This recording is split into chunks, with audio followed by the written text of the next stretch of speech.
கர்த்தருடைய பரிசுத்த நாமம் மகிமைப்படுவதாக. இந்த காலவேளை இந்த மாதத்தின் கடைசி ஞாயிறு ஆராதனைக்கு வந்திருக்கிற உங்கள் யாவரையும் அன்போடு வணங்கி வாழ்த்தி வரவேற்கிறேன்.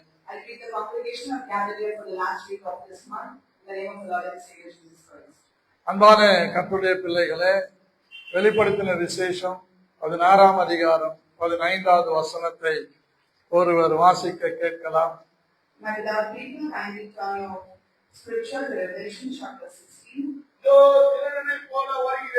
இதோ திருடனை போல வருகிறேன், தன் மானம் காணப்படத்தக்கதாக நிர்வாணமாய் நடவாதபடிக்கு விழித்துக் கொண்டு தன் வஸ்திரங்களை காத்துக் கொள்ளுகிறவன் பாக்கியவான்.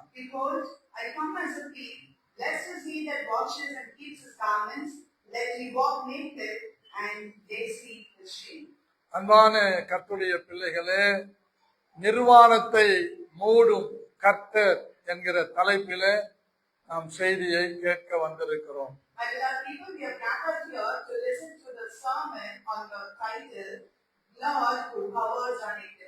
போன வாரத்திலே ஆண்டவராகிய தேவன் ஆதாம் ஏவாளுடைய நிர்வாணத்தை மூடினார் என்று நாம் கேட்டோம். Last week we heard and we listened how God covered the nakedness of Adam and Eve. இந்த நாளிலே தேவன் 2 பிள்ளைகளை வைத்து ஒரு தகப்பனுடைய நிர்வாணத்தை மூடுகிறதை நாம் கேட்க போகிறோம். Today we are going to listen and meditate about how God covered the nakedness of a father through his 2 children. ஆதியாகமத்தின் புஸ்தகம் 9ஆம் அதிகாரம் 20, 21, 22 வசனங்களை உங்களுக்காக நான் வாசிக்கிறேன். I would like to read from Genesis chapter 9 verses 20 to 23. 27 வசனங்கள் வரைக்கும் நான் வாசிக்கிறேன். I would like to read until 27. Noah பயிரிடுகிறவனாகி திராட்சை தோட்டத்தை நாட்டினான். அவன் திராட்சை கானுக்கு தகப்பனாகிய காம் தன் தகப்பனுடைய நிர்வாணத்தை கண்டு வெளியில் இருந்த தன் சகோதரர் இருவருக்கும் அறிவித்தான்.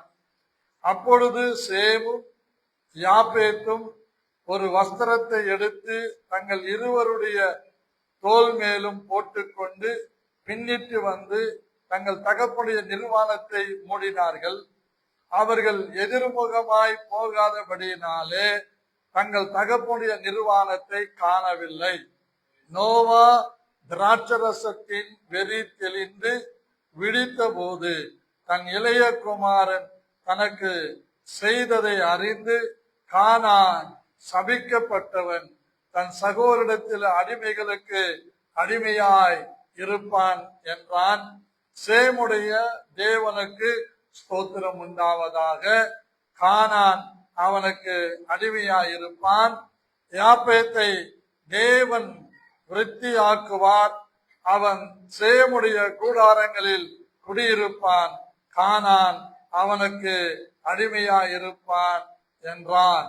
Let me read it for you. It says, And Noah began to till the soil, and he planted a vineyard, and he drank of the wine and was drunk, and he was uncovered within his tent. And Ham, the father of Canaan, saw the nakedness of his father, and told to his 2 brethren outside. And Shem and Japheth took a garment and laid it upon both their shoulders, and went backward and covered the nakedness of their father. And their faces were backward, and they saw not their father's nakedness.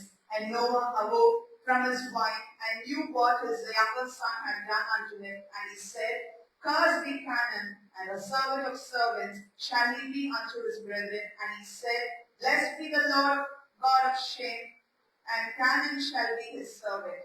God shall enlarge Japheth, and he shall dwell in the tents of Shem, and Canaan shall be his servant. அன்பானவர்களே, இந்த காலை வேளையிலே இந்த நோவாவை குறித்து நம்ம எல்லாருக்கும் ஒரு சரியான வெளிப்பாடு தேவையாய் இருக்கிறது. My beloved children of God, this morning we all are in a requirement to understand the importance of how Noah has been living.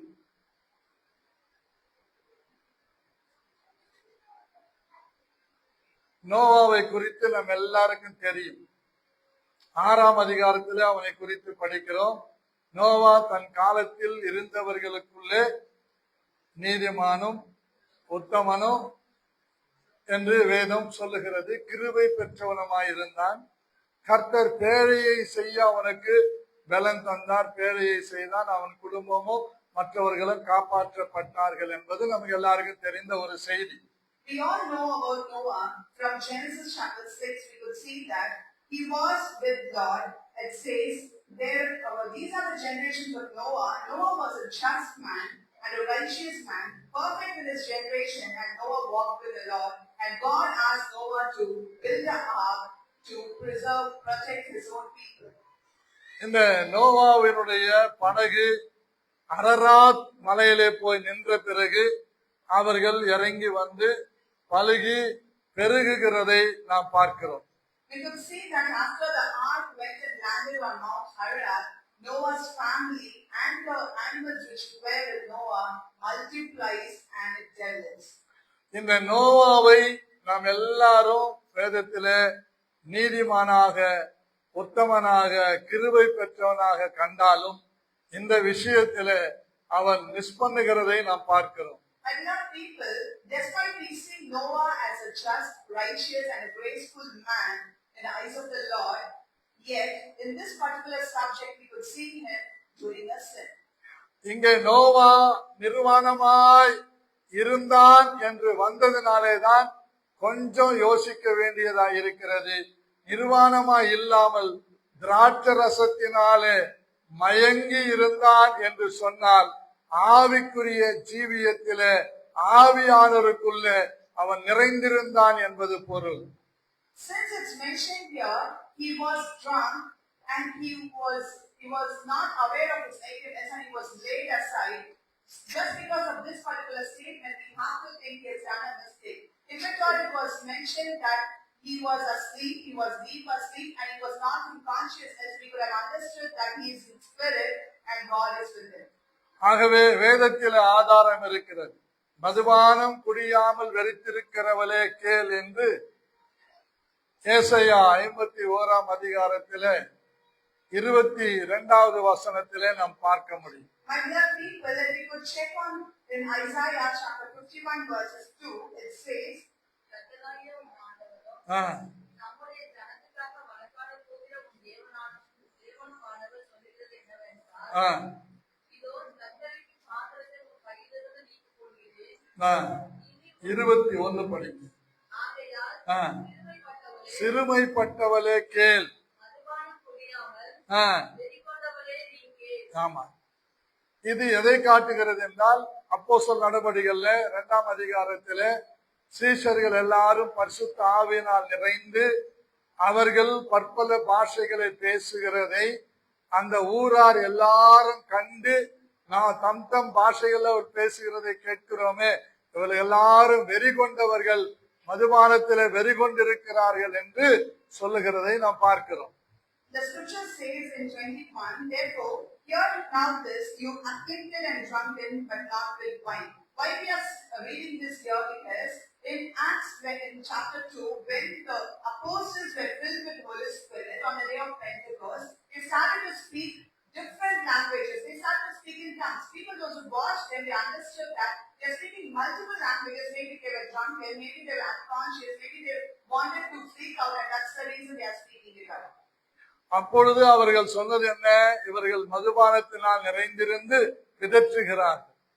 அப்போ மதுபானத்தினால் நிறைந்திருக்கிறவர்கள் பிதற்றுவார்கள், என்ன பேசுறன்னு தெரியாது பேசுவார்கள், அப்படி எண்ணிக்கொண்டார்கள். அதற்கு ஆதாரம் இருக்கிறபடி நான் சொல்லுகிறேன். இந்த நோவா திராட்சரசம் குடித்து வெறித்து மயங்கி இருந்தான் என்றிருந்தால் அவன் தேவ சித்தத்தின்படி செய்தான் என்பதற்கு ஆதாரமாய் இருக்குது. My beloved people, if we were to see in Acts chapter 2 verses 12 and 13, it says, the people there mocked at them, mocked at the that they are drunk and they are blabbering. This is why since it's mentioned like this, we could consider that Noah were laid like that without knowing his nakedness, without any consciousness, because he was drunk, and this is a sin. இது ஒரு வகையான ஆவிக்குரிய பின்மாற்றம். நீதிமான், உத்தமன், கிருபை பெற்றவன் இங்கே ஒரு சின்ன தவறு செய்தபடியினாலே ஒரு பின்மாற்றத்திற்குள்ளாக இருக்கிறார் என்பதை நாம் புரிந்து கொள்ள வேண்டும். ஆவியானவர் இதைதான் எனக்கு உணர்த்தினார். Here, as per Noah's situation at this particular time, it is totally to be understood that he is backing from God. He is getting into a spiritual backwardness. Why? Because this condition is not suitable for a person who were called just, who were called righteous, and who found grace in the eyes of the Lord cannot be called this way. அன்பான கர்த்தருடைய பிள்ளைகளே, இந்த நோவா நிர்வாணமாக படுத்திருக்கிறதை கண்ட com என்பவன், மூத்த மகன் com, இளைய மகன் சேம், கடைசி மகன் சேம் காம் யாப்பேத். மூத்த மகன் சேம், இரண்டாவது மகன் காம், மூன்றாவது மகன் Japheth. Sorry for the mistake. இந்த மூன்று பிள்ளைகளையும் ஆண்டவர் ரட்சித்தார், பேழைக்குள்ளே வைத்து காப்பாற்றினார், அவர்களை மறுபடியும் வெளியே கொண்டு வருகிறார். நோவாவினால இந்த மூன்று குடும்பங்களும் ரட்சிக்கப்பட்டிருந்தார்கள். ஆனால் இங்கே காம் மாத்திரம் வித்தியாசமானவனாக மாறுகிறதை நாம் பார்க்கிறோம். Other people, Noah had 3 sons. It's Shem, Ham, and Japheth. Where all the 3 were delivered by God, all the 3 were protected in the ark, all the 3 were multiplied in their lives through God. They were having the blessings of God. All the 3 were treated equally, but here in this particular scenario, you could see Ham had gone through some changes. இந்த same யாப்பேத்துக்கும் இடையில இருக்கிற இந்த com, இந்த மூன்று பேருமே நோவாவோட கூட அவன் மனைவி மக்களோடு பேழைக்குள்ளே இருந்தவர்கள். ஆனால் காமுக்குள்ளே மாத்திரம் ஏன் இந்த குணம் வந்தது என்று எனக்கு தெரியாது. அந்த குணத்தின் நிமித்தம் அவன் சபிக்கப்படுகிறதை நாம் பார்க்கிறோம். As we know, along with his brothers, Ham also was in the ark. He was protected with his family, with his wife, and why he is considered to be a different person? How could he gain this kind of a characteristic? How could he be a different person? It's really not known to be, but it's said in the scripture that he had done something and he had been cursed. இந்த com என்பவன் நிர்வாணத்தை மற்றவர்களுக்கு காட்டுகிறவனாக இருக்கிறதை நாம் பார்க்கிறோம். We could also see Ham is a person who announces the nakedness of others to other people. சிலர் இருக்கிறாங்க, உங்க வீட்டிலும் இருக்கலாம், உங்க தெருவில் இருக்கலாம், உங்க சொந்த பந்தத்தில் இருக்கலாம், நீங்க இருக்கிற இந்த சபையில இருக்கலாம். இவங்க வேலையே என்னன்னு கேட்டா கோல் மூட்டுறது, காட்டி கொடுக்கிறது, அவங்கள கண்டனம் பண்றது.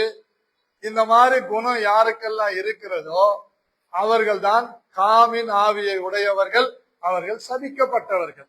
There could be your relatives, there could be people in your family, your friends, and the people you work in an office or anywhere. You could have seen many people who would go and point you out, who complain about you, who talk ill about you behind your back, and condemn you for many things. And these kind of people are called as people who possess Ham's spirit, and they are cursed.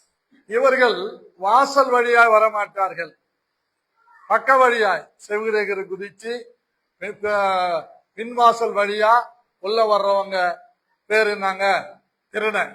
அந்த மாதிரி இவங்க நல்லா எல்லார்கிட்டையும் நல்லா பேசுற மாதிரியே இருப்பாங்க, பின்னால போய் எல்லாத்தையும் சொல்லிக்கிட்டே இருப்பாங்க. ஆனா அவங்க ஸ்பிரிச்சுவல், அவங்களுடைய ஆவிக்குரிய வாழ்க்கையில வளர்ச்சி இருக்காது, குடும்பத்துல வளர்ச்சி இருக்காது, நோய்வாய்ப்பட்டவங்களாகவே இருப்பாங்க. இது ஒரு வகையான சாபம். சாபத்தை பத்தி நான் பேச வரல, காமை போல நாம் யாரும் இருக்கக்கூடாது என்பதை சொல்ல வருகிறேன். My beloved people, there might be a lot of people talking to you very casually, behaving with you very friendly, yet behind your back they will talk about you in a very bad way, and they would definitely not actually possessing a good spirit. Rather, I'm telling you, they would possess spirit of calm, and that's the reason they are talking all this. And people, those who are like that, are definitely cursed. I'm not here to talk about curse. I'm here to talk about the reason for why calm has changed and what brings into it. என் மகளுக்கு என் மேல ஒரு வருத்தம் இருந்தா என்கிட்ட டைரக்டா சொல்லணும். அவங்க அம்மா கிட்ட சொல்லி, அவன் தம்பி கிட்ட சொல்லி, அதுக்கப்புறம் என்கிட்ட அது வரும்போது இது எதை காட்டுதுன்னு கேட்டா, அவள் சபிக்கப்பட்டவள் என்பதை காட்டுகிறது. If my daughter has a kind of affection towards me, or kind of any things to be sorted with me, or any anger, it should come directly to me. It's not that it should go to a mother and brother and then come to me, which means if this goes this way, it's considered to be a curse. ஆகவே நாம் சரியாக விளங்கிக் கொள்ள வேண்டும். சபையில இருக்கிற நாம் எல்லாருமே ஏதோ ஒரு விதத்துல மிஸ் பண்றவங்க. நீதிமான்கள் எல்லாம் எப்படி இருப்பாங்க அப்படின்னு கேட்டா, டைரக்டா நேருக்கு நேரா நீங்க செய்யறது எங்களுக்கு பிடிக்கல, ஏன் இப்படி செஞ்சீங்கன்னு வந்து என்கிட்ட காரணத்தை சொன்ன கேட்டா, அது வசனத்துக்கு ஆதாரத்தோட நான் உங்களுக்கு பதில சொல்லுவேன். அப்படி இல்லாவிட்டால் சொல்லாதிருக்க கடவன் என்பது என்னுடைய வேண்டுகோளாய் இருக்கிறது.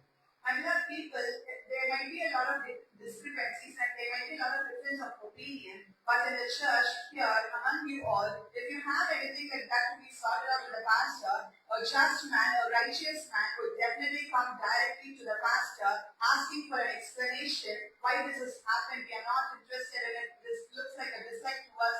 Why? So that I would be in a place to give you an explanation and sort it out on the way. In case you're not ready to speak directly to the pastor, you're not supposed to speak backside also. இப்படி யாரெல்லாம் இருக்கிறார்களோ அவர்களுக்கு நான் வைக்கிற பெயர் என்ன தெரியுமா? தமிழ்நாடு போக்குவரத்து கழகம் படிச்சிருக்கிறோம். நான் அவங்களுக்கு வைக்கிற பெயரு ஆவிக்குரிய போக்குவரத்து கழகம் என்று நான் பெயர் வைக்கிறேன். To these kind of people, I would like to, we all know there is a union, there is a board like Tamil Nadu Travel Services. But here, what I would name them as people who talk behind my back or talk ill about others, I would tell them that they are spiritually weak, and I would name them spiritually weak people who are ready to talk behind the back.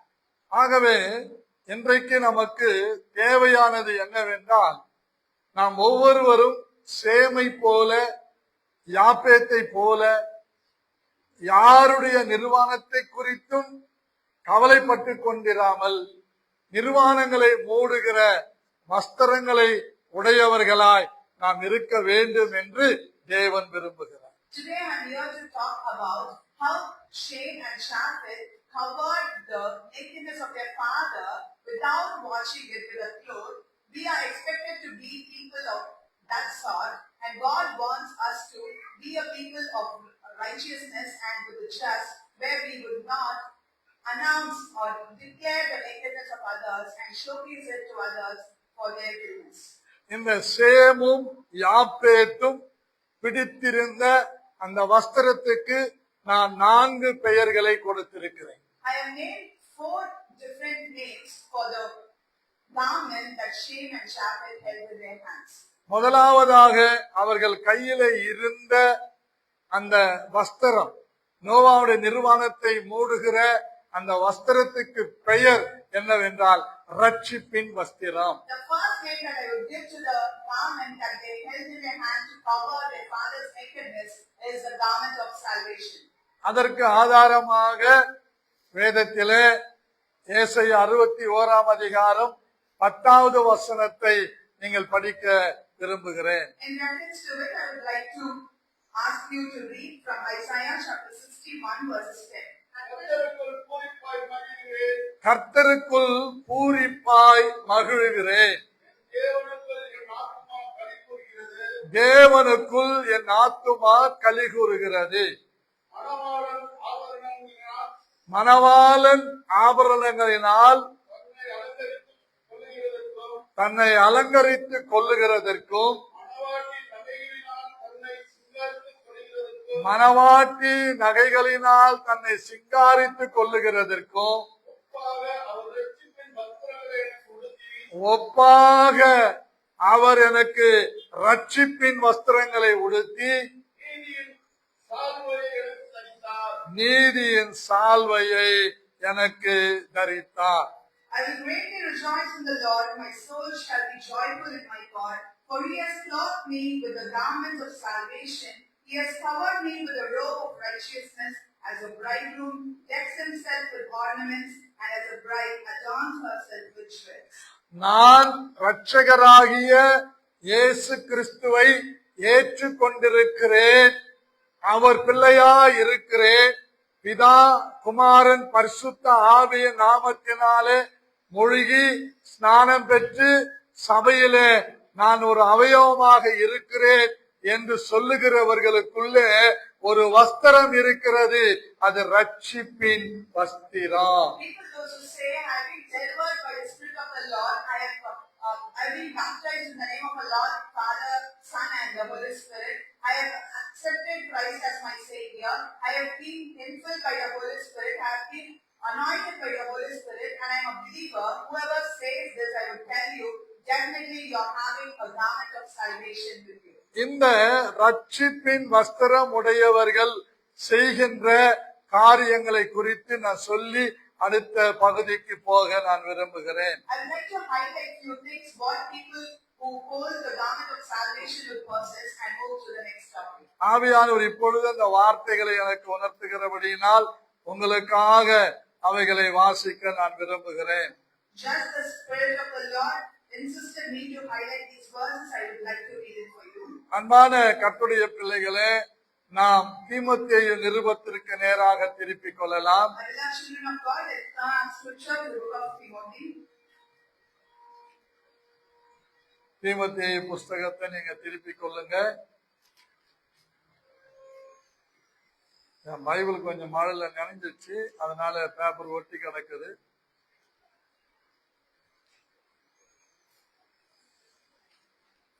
ரெண்டு தீமோத்தேயு புஸ்தகம் 2 பவுல் எழுதின தீமோத்தேயுக்கு எழுதின 2வது நிருபம் 2வது அதிகாரம் 25, 26 வசனங்களை நான் வாசிக்கிறேன். Let's turn to 2 Timothy chapter 2 verses.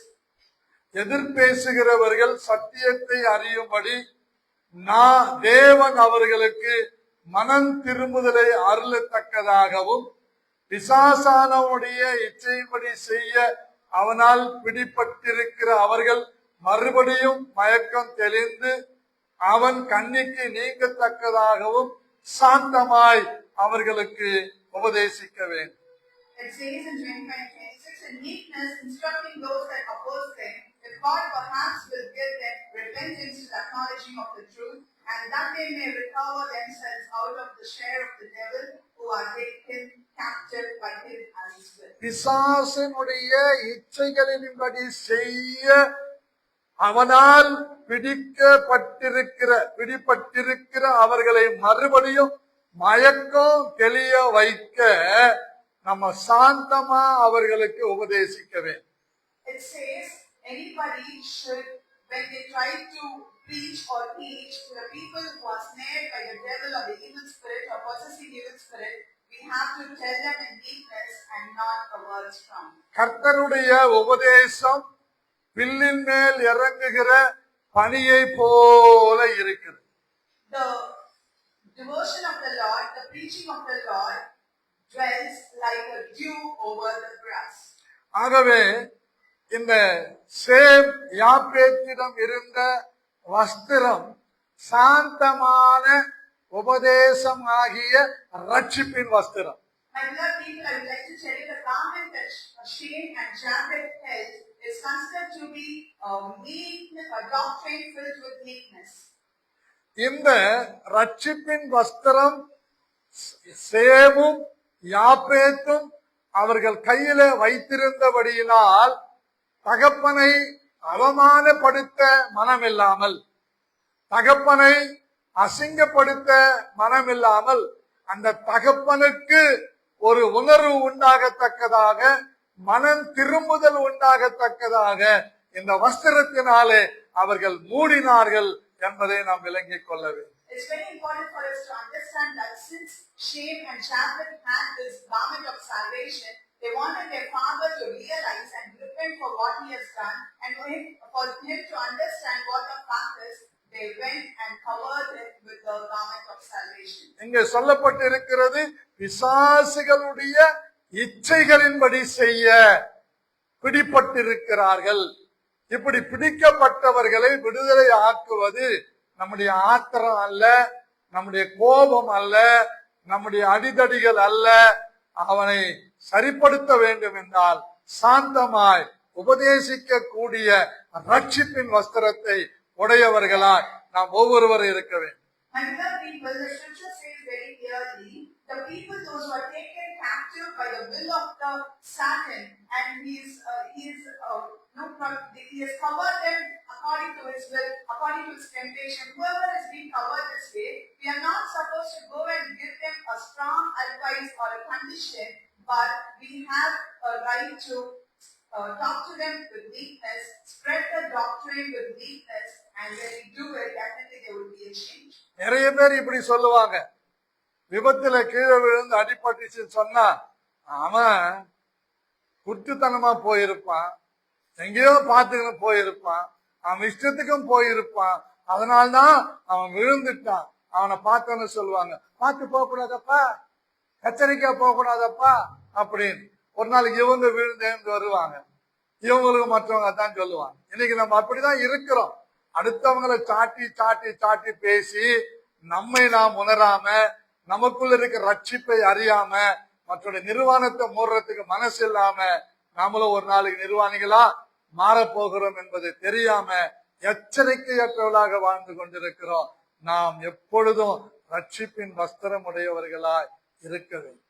My beloved people, if we see somebody for that matter, when they know that this person met with an accident, immediately they'll come up with a lot of advices saying that you could have watched properly, you could have watched your way, you would have maybe looking around and driving your vehicle. There would be more reasons to talk about them, but when they themselves slip and fall, they would realize that that's their mistake. As it said here, we should be a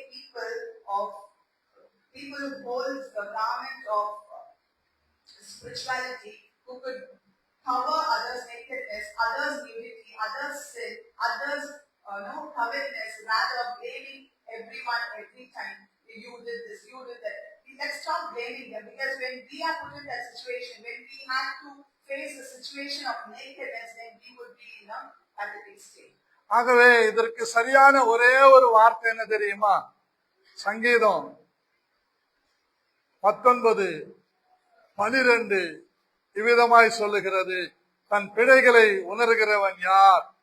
மறைவான குற்றங்களுக்கு என்னை நீங்களாக்கி ரட்சியும் என்று மன்றாடுகிறவன் ரட்சிப்பின் வஸ்திரத்தை உடையவன். குற்றங்களை உணருவான், மற்றவருடைய குற்றங்களை பார்த்து பார்த்து இவன் நிர்வாணி ஆகவே மாட்டான். இந்த ரட்சிப்பின் வஸ்திரத்தை வைத்து மற்றவருடைய நிர்வாணத்தை மூடி அவர்களை சாந்தமாய் உபதேசித்து நீதியின் பக்கமாய் கொண்டு வருவான். இதுதான் ரட்சிப்பின் வஸ்திரத்தினுடைய மேன்மை. To keep it very simple, I would like to highlight a verse from Psalms 19 verses 12 that says, "Who can understand his errors? Cleanse me from secret faults." We can see here the psalmist talks about his own faults, his own mistakes. Likewise, when we are put in that situation, it's important for us to understand that we have a garment of salvation, and we are not here to blame others for their nakedness. Rather, cover others' nakedness, cover others' mistakes, cover others' problems with the garment of salvation, so that we will be considered people of just and righteousness. இப்படிப்பட்டவர்களுக்கு வேதம் ஒரு நல்ல சான்று கொடுக்கின்றது, certificate. என்ன தெரியுங்களா? யாக்கோபு 5ஆம் அதிகாரத்திலே நீங்கள் வாசிப்பீர்கள் என்றால் 19:20 வாசிக்கிறேன். சகோதரரே, உங்களில் ஒருவன் சத்தியத்தை விட்டு விலகி மோசம் போகும்போது மற்றொருவன் அவனை திருப்பினால் தப்பி போன மார்க்கத்தினின்று பாவியை திருப்புகிறவன், ஒரு ஆத்துமாவை மரணத்தினின்று ரட்சித்து திரளான பாவங்களை மூடுவான் என்று அறிய கடவன். My beloved people, when we do these kind of activities like covering others' nakedness with our garment of salvation, Scripture has given us a name. Let's turn to James chapter 5 verses 19. Brethren, if any of you do error from the truth, and one converts him, let him know that he who converts the sinner from the error of his way shall save a soul from death and shall hide a multitude of sins. இந்த ரட்சிப்பின் வஸ்திரம் உடையவனுக்குள்ள ஒரு சில குணங்கள் இருக்கும். என்ன அந்த குணங்கள் என்றால், முதலாவது தன்னுடைய பிழைகளை உணருவான். இரண்டாவது, மறைவான குற்றங்கள் தன்னை பாதிக்காதபடிக்கு தன்னை காத்துக் கொள்ளுவான். மூன்றாவது, மற்றவருடைய குற்றங்களை குறித்தே பேசுகிறவனா இருக்க மாட்டான். நான்காவது, தப்பி போனவர்களுக்காக தேவ சமூகத்துல மன்றாடி ஜெபிக்கிறவனாயிருப்பான். இவன் தான் ரட்சிப்பின் வஸ்திரத்தை உடையவன். இவன் தான் அவனை பாவங்கள் அற துப்புரவு அற மூடி பாதுகாப்பான். இவனுக்கு பெயர் தான் ரட்சிப்பின் வஸ்திரங்களை உடையவன். அப்படிப்பட்டவர்களாய் நாம் இருக்க வேண்டும் என்று வேதம் நமக்கு அறிவுறுத்துகிறது. இதை நாம் அங்கீகரிக்க வேண்டும், இதை நாம் பின்பற்ற வேண்டும். அது நமக்கு ஒரு பாக்கியம்.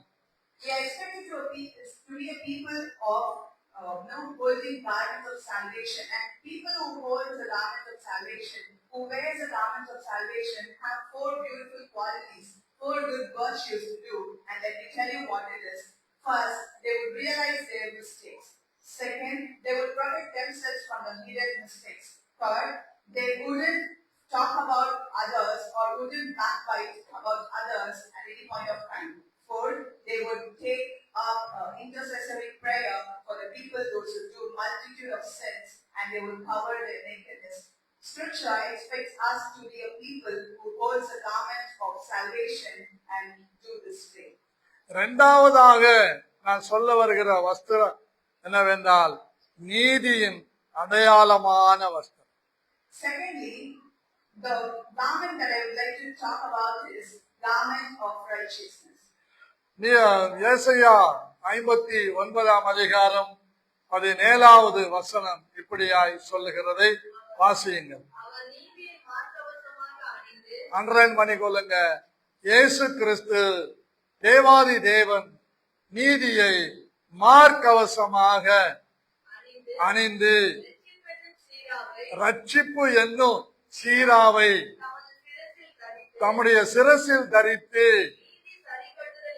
நீதி சரிக்கட்டுதல் என்னும் வஸ்திரங்களை உடுப்பாக உடுத்து வைராக்கியத்தை சால்வையாக போர்த்து கொண்டு கிரியைகளுக்கு தக்க பலனை அளிப்பார். அதுதான். Let me read it for you in verse 17.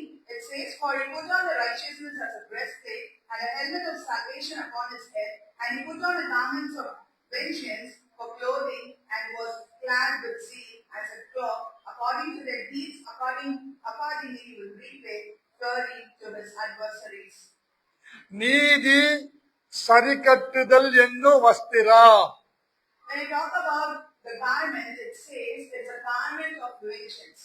இது நம் ஒவ்வொருவருக்கும் ஆண்டவர் கொடுத்திருக்கிறார். அதாவது சர்வாயுத வர்க்கம் என்று நாம் எபேசியர் 6 அதிகாரம் 11 to 18 வரைக்கும் வாசிக்கும் போது அங்கே சொல்லப்பட்டிருக்கிறது ஒரு பெரிய பட்டியல்.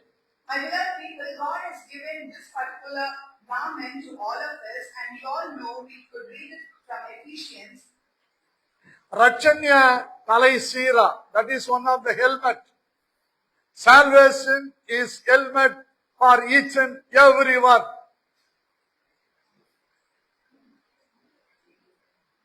ரட்சிப்பு என்பது ஒவ்வொருவருக்கும் தலையிலே வைக்கப்பட்ட தலைக்கவசமாக தேவன் கொடுத்திருக்கிறார். And beloved people, we could see that God has given salvation as a helmet to each one of us.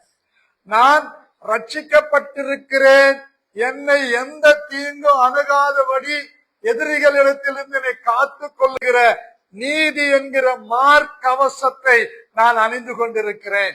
Since we have attained salvation, to protect ourselves from all the sins across, God has given us a breastplate of righteousness. என்னை ஒருவரும் குற்றப்படுத்தி தீர்ப்பு செய்யாதபடிக்கு நான் என்னுடைய இடுப்பிலே சத்தியம் என்கிற அரைக்கச்சை, that is one of the belt, நான் கட்டி இருக்கிறேன்.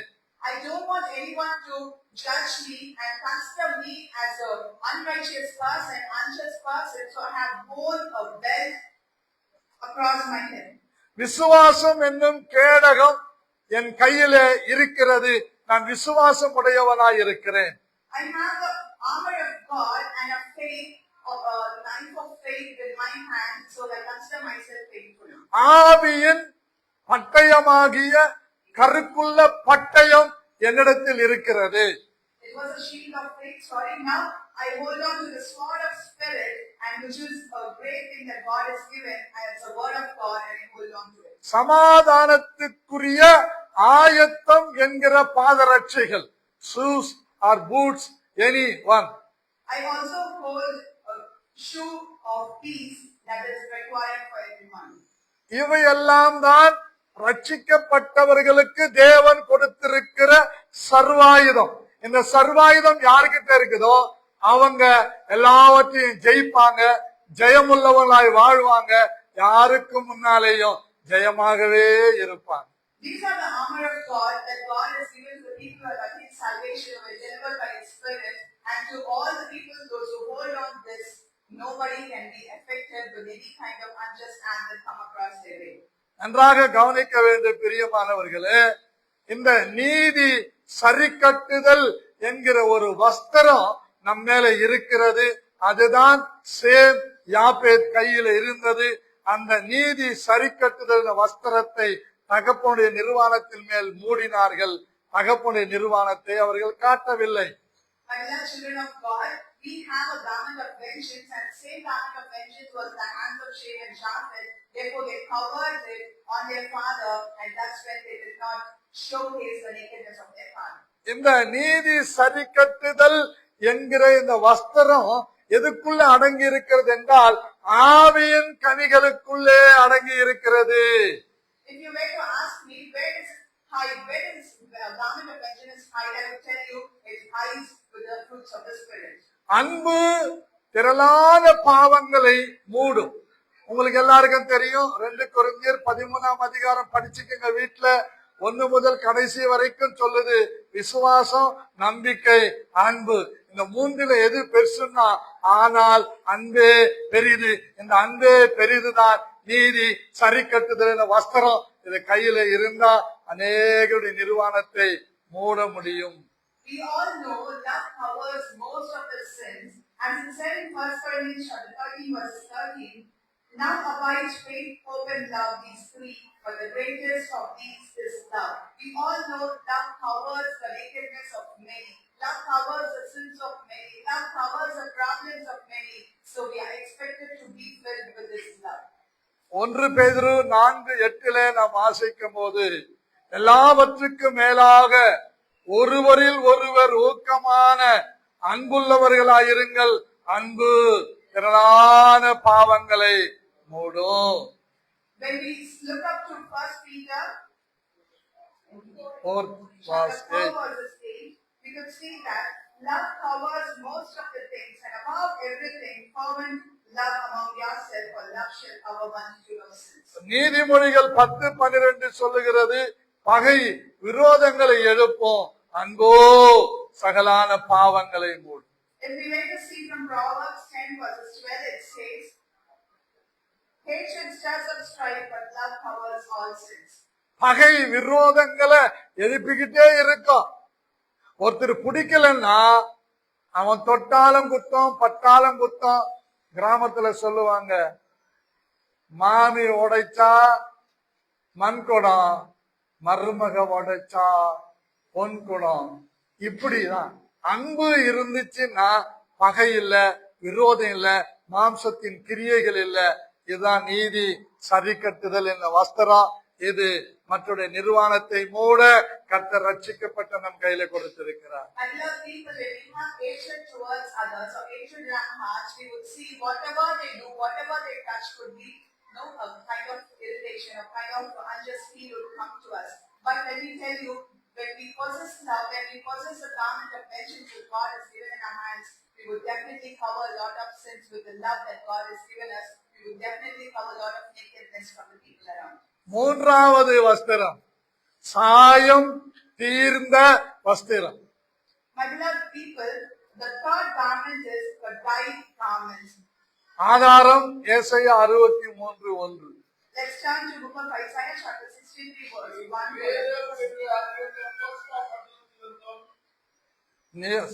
ஏசாயா 63:1. வாசிங்க. ஏதோமிலும் அதில் உள்ள போஸ்ரா பட்டணத்தின் மேலும் சாயம் தீர்ந்த வஸ்திரங்களை உடையவராகவும்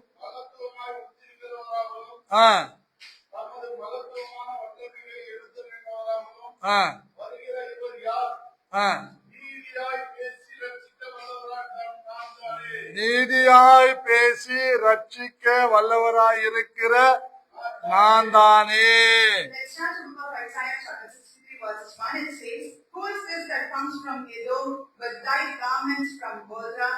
This that is glorious in his apparel, traveling in the greatness of his strength. I will speak in righteousness, mighty to save." நன்றாக புரிந்து கொள்ளுங்கள். ஏதோமிலும் அதில் உள்ள போஸ்ரா பட்டணத்திலும் இருந்து சாயம் தீர்ந்த வஸ்திரங்களை உடையவராகவும் மகத்துவமாய் உடுத்துகிறவராகவும் தமது மகத்தான வல்லமையினாலே எழுந்தருளராக வருகிற இவர் யார்? Let's understand this very clearly. It says, "Who is that who is coming from Edom and Bozrah with a dyed garment? And who is that shining in his apparel with a glorious might? And who is that traveling with the greatness of his strength? And I speak righteousness, mighty to save." நீதியாய் பேசி ரட்சிக்க வல்லவராகிய நான் தானே. As it says, he is the one, that is I, who speak righteousness and mighty to save. இந்த காலவேளை பரிசுத்த ஆவியானவர் சாயம் தீர்ந்த வஸ்திரங்கள் உடையவராக நம் மத்தியிலே வந்திருக்கிறார். And this morning, our Holy Spirit is in our midst with the dyed garments to fill us with his presence. நம்முடைய மூன்றாவது வஸ்திரம் சாயம் தீர்ந்த வஸ்திரம். இந்த சாயம் தீர்ந்த வஸ்திரத்திற்கு என்ன பெயர் கொடுத்திருக்கிறேன் என்றால் பரிசுத்த ஆவியானுடைய நிறைவை உடையவர்கள். The third garment that we are talking about is a dyed garment, dyed clothing. And what I have named it, the dyed clothing, which means white. So it's understood that we are filled with the presence of the Holy Spirit. இந்த பரிசுத்த ஆவியின் நிறைவை பெற்றவர்கள் பயப்பட மாட்டார்கள், திகிலடைய மாட்டார்கள், கவலையோடு இருக்க மாட்டார்கள், துயரமுள்ளவர்களாய் இருக்க மாட்டார்கள். அவங்களுக்குள்ள ஒரு தெளிவு இருக்கும்.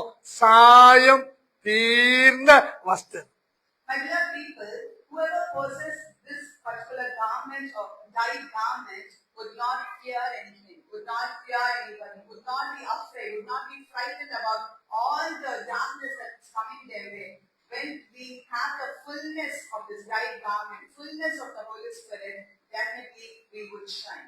அவர்கள் இரவுக்கும் இருளுக்கும் சொந்தமானவர்கள் அல்ல.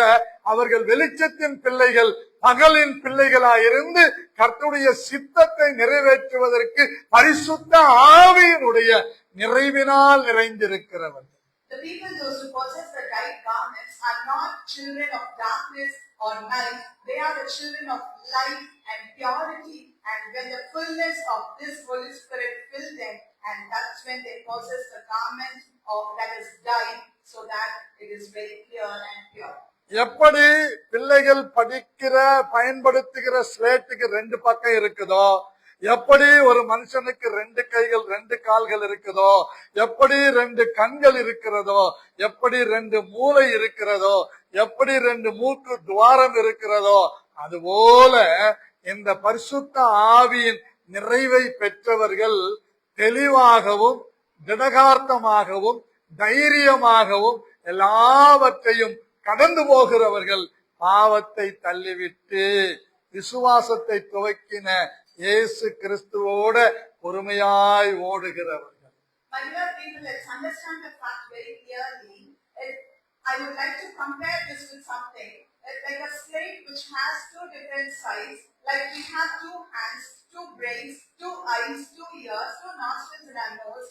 And when we are filled with the Holy Spirit, when we have everything clear and there is no destruction or no confusion in what we possess, but when we have the fullness of Holy Spirit, when we possess the right garments, we are considered to be the people of clear thoughts without any doubts. Hello, అందరూ ఇక్కడ ఉన్నారా? I was here. எல்லாம் இங்க இருக்கிறீங்களா? I was here.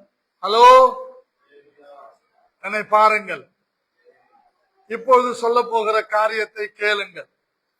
அதாவது இந்த சாயம் தீர்ந்த வஸ்திரத்தை உடையவர்கள் என்ன செய்வாங்கன்னு கேட்டா, அந்த வஸ்திரத்தை தோல் மேல் போட்டுக்கொண்டு நேராக வராமல் அவர்கள் எப்படி வருவாங்கன்னா, பின்னிட்டு வந்து தங்கள் தகப்பனுடைய நிர்வாணத்தை மூடுகிறவர்களாக இருப்பார்கள். And people, listen very carefully. Let me tell you something very important and very interesting. Since we possess dyed garments, and people, whoever possess dyed garments, whoever has the fullness of Holy Spirit, they wouldn't carry the garment and come forward. They would come backward to cover the nakedness of anybody, as Shem and Japheth did to their father. அவர்கள் ஒரு சரியான தீர்மானத்தில் இருப்பார்கள். நான் என் தகப்பனுடைய நிர்வாணத்தை பார்க்க மாட்டேன். இன்னொருத்தன் சொல்லுவான், நானும் என் தகப்பனுடைய நிர்வாணத்தை பார்க்க மாட்டேன். கர்த்தர் என் மேல வைத்திருக்கிற சாயம் தீர்ந்த இந்த வஸ்திரத்தை நேராக போய் மூடாம பின்னிட்டு வந்து அந்த வஸ்திரத்தை மூடுவார்கள். இதுதான் சாயம் தீர்ந்த வஸ்திரம் உடையவர்கள், பரிசுத்த ஆவியின் நிறைவிலே நிறைந்திருக்கிறவர்கள். People who are filled with the fullness of Holy Spirit would have clear thought, would have made the final decision, and they would be clear in their decision. Whatever they do, when one person says, "I wouldn't see my father's nakedness," the other would say, "Indeed, I would also not want to do that," and they decide within themselves to carry the garment, dyed garment, backward rather going forward. கடைசியாக நான் உங்களுக்கு அறிமுகப்படுத்துகிற வஸ்திரம் அலங்கார வஸ்திரம். The last garment I would like to introduce to you all is a robe with an eagle. இதற்கு ஆதாரமாக ஏசாயா 52ஆம் அதிகாரம் 1-2 வசனங்களை வாசிக்க கேட்கலாம். எழும்பு எழும்பு சீயோனே, உன் வல்லமையை தரித்துக்கொள். பரிசுத்த நகரமாகி எருசலேமே, உன் அலங்கார வஸ்திரங்களை உடுத்திக்கொள். விருத்த சேதனம் இல்லாதவனோ அசுத்தனோ இனி உன்னிடத்தில் வருவதில்லை. தூசியை உதறிவிட்டு எழுந்திரு. எருசலேமே வீற்றிரு. சிறைப்பட்டு போன சீயோன் குமாரத்தியே, உன் கழுத்துள்ள கட்டுகளை அவிழ்த்து. In reference to this beautiful garment, I would like to highlight from Isaiah chapter 52 verses 1 and 2. It says, "Awake, awake, put on your strength, O Zion, put on your beautiful garments, O Jerusalem, the holy city, for no longer there shall no more come into you the uncircumcised and the unclean. Shake yourself from the dust, arise and sit down, O Jerusalem, loose yourself from the bonds of your neck, O captive daughter of Zion." Hello, అందరూ ఇక్కడ చూడండి, నేను మాట్లాడేది వినండి, நல்லா கவனிங்க, நான் சொல்றதை கேளுங்க. I request all of you to look over me and listen to me very carefully. இப்போ ஒரு காரியத்தை நான் சொல்ல போறேன். நிர்வாணத்தை பார்த்து கொண்டிருந்த காம் சபிக்கப்பட்டவன். அதை போய் சொன்னதுனால அவன் எல்லாருக்கும் அடிமையா இருந்தான். இந்த சேம் யாப்பேத் என்ன செய்கிறார்கள்? அவன் வந்து சொன்ன உடனே அவர்கள் எழுந்தார்கள். என்ன பண்ணாங்க? எழுந்தார்கள். எதை மூட எழுந்தார்கள்? தகப்பனுடைய நிர்வாணத்தை மூட எழுந்தார்கள். இன்றைக்கு சபை என்ன செய்யணும்? எழும்பணும். ஏன்னா வேதம் சொல்லுகிறது, அவேக் அவேக் ஓ சாயன், எழும்பு எழும்பு சியோனே, எழும்பு எழும்பு சபையே. எதற்கு நீ எழும்பணும்? அலங்கார வஸ்திரங்களை உடுத்திக் கொண்டு நிர்வாணத்தை மூடுவதற்கு நீ எழும்பவே. My beloved people, this is a very important fact that I'm going to tell you now. As we saw, Ham proclaims his father's nakedness, announces the nakedness to his brothers, wherein Shem and Japheth tried to rise up first to cover the nakedness of the father.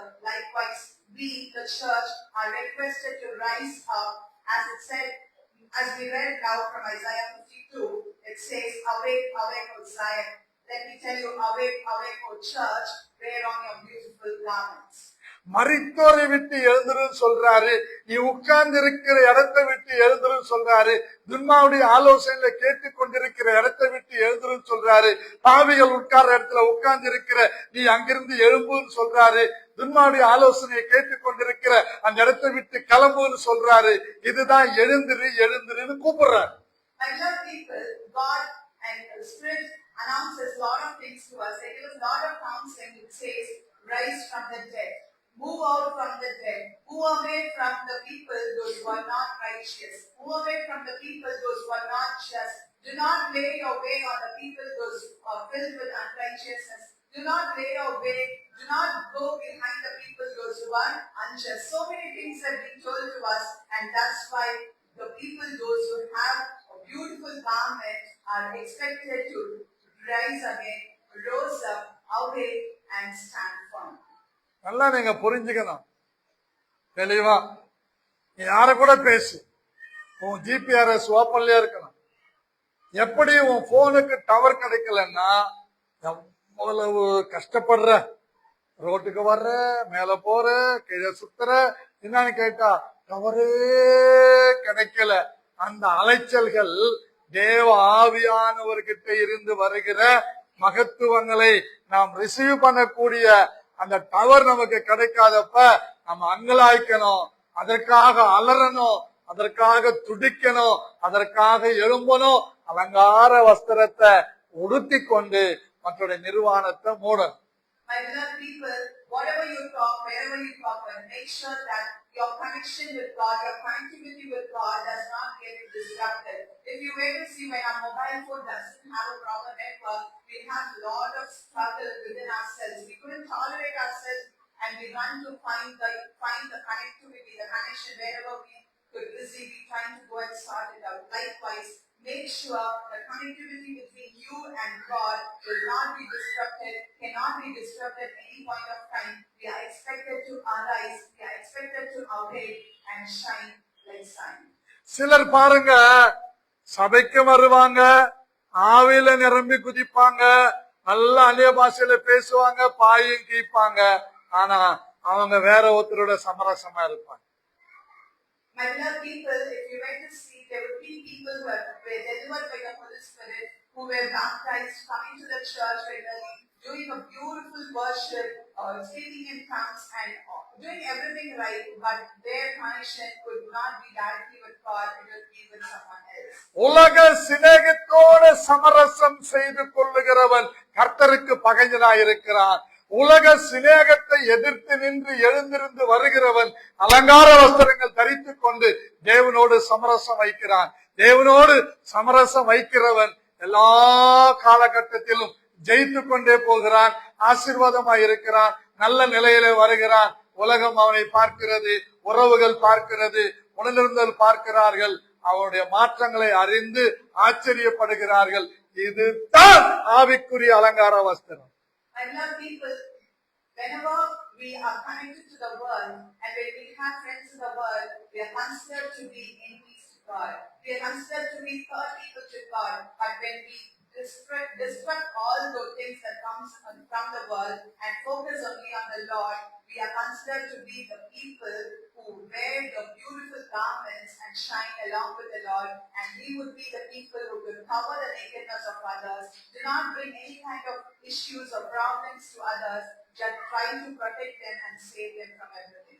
உலகத்தோடு ஒத்து போகாதீங்க. உலகத்தை எதிர்க்கிறதற்கு நீங்க முகம் கொடுங்க. தேவனை சிநேகிக்கிறதற்கு அவரோட சமரசமாகுங்க. தேவன் எல்லா இடங்களிலும் நேர்த்தியாக உங்களை நடத்துவார், உங்களை மேன்மையாக வைப்பார். நீங்கள் நிர்வாணமாய் இருக்கிறவைகளை மூடுங்க. நீங்கள் உலகத்திலே நிர்வாணத்தை மூடின ஆசீர்வதிக்கப்பட்டவன் என்று சேம் போல யாப்பேத்தை போல தேவனால் நீங்கள் ஆசீர்வதிக்கப்படுவீர்கள். Let me tell you very clearly, we are the people called for love. We are the people called to be at peace, but with a great compromise with the Lord, but not with the world. When we remove the world from what we possess and when we connect with God, definitely we would be the people who God wants to wear beautiful garments so that we can cover the nakedness of others and shall be blessed like Shem and Japheth, and we might call a blessed. அப்படியே முழங்கால் படியிட்டு Let's name our places. எல்லா கண்களை மூடி Let's all close our eyes.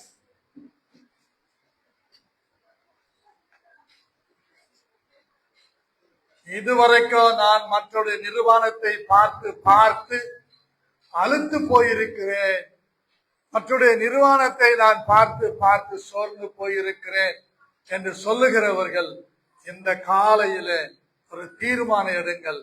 ஆண்டவரே, நாங்கள் மற்றொரு நிர்வாணத்தை பார்க்காமல் அதை மூடுகிற ரட்சிப்பின் வஸ்திரங்களை உடையவர்களாய், நீதியின் சரிக்கட்டுதல வஸ்திரத்தை உடையவர்களாய், ஆண்டவரே மெல்லிய அதாவது சாயம் தீர்ந்த வஸ்திரம் உடையவர்களாய், ஆண்டவரே நீதி சரிக்கட்டுதல வஸ்திரம் உடையவர்களாய், அலங்கார வஸ்திரம் உடையவர்களாய் நாங்கள் இருக்க விரும்புகிறோம் என்று சொல்லுகிறவர்கள் மாத்திரம் உங்கள் கரத்தை ஆவியானவர் கையிலே கொடுத்து அப்படியே சொல்லுங்கள். ஆண்டவரே, என் வாழ்க்கையில மற்றொரு நிர்வாணத்தை பார்த்து, ஆண்டவரே மற்றொரு குறைகளை பார்த்து, மற்றொரு குற்றங்களை பேசி பேசி நான் பாதிக்கப்பட்டது போதும், நான் சபிக்கப்பட்டது போதும். என்னை அப்படி செய்யாமல் ஆண்டவரே, அடுத்துடைய நிர்வாணத்தை நான் மூடிவிட்டு அவங்களை நேசிக்கவும் அவர்களை சிநேகிக்கவும் சேமும் யாப்பேத்தை போல நாங்கள் வாழ எங்களை அர்ப்பணிக்கிறோம் என்று ஒப்பு கொடுத்து ஒரு நிமிடம் நீங்கள் இருக்கிற இடத்துல செபியுங்கள். கர்த்தர் உங்களை ஆசீர்வதிப்பார். எல்லாரும் வாய்களை திறந்து சத்தமா தேவனுடைய சமூகத்துல சொல்லுங்க. நான் சொல்லி கொடுத்ததை நீங்க சொல்லுங்க. எஸ் எஸ் எஸ் ஆண்டவரே, ஊழியக்காரனாகிய நான் இனி நிர்வாணத்தை பார்த்து அவர்கள் இப்படி இவர்கள் அப்படி என்று பேசுகிறதை விட்டு, ஆண்டவரே அவர்களுடைய நிர்வாணத்தை மூடுகிற கிருபை பெற்ற ஊழியக்காரனாய், ரட்சிப்பின் வஸ்திரமுடைய ஊழியக்காரனாய், ஆண்டவரே நீதி சரிக்கட்டுதல் வஸ்திரத்தை உடைய ஊழியக்காரனாய், சாயம் தீர்ந்த ஆண்டவரே வஸ்திரத்தை உடைய ஊழியக்காரனாய், ஆண்டவரே நீதி ஆண்டவரே கர்த்தாவே என் வாழ்விலே ஆண்டவரே அலங்கார வஸ்திரம் உடையவனாய் இருந்து உம்முடைய ஊழியத்தை செய்ய என்னை ஒப்பு கொடுக்கிறேன். எல்லாரும் நீங்க அப்படி சொல்லி ஜெபம் பார்க்கலாம். தைரியமா சொல்லுங்க, பயப்படாதீங்க. நான் மற்றொரு நிர்வாணத்தை மூட, மற்றொரு அக்கிரமத்தை மூட இயேசு கிறிஸ்து நம்மை அழைத்திருக்கிறார், தெரிந்து கொண்டிருக்கிறார்.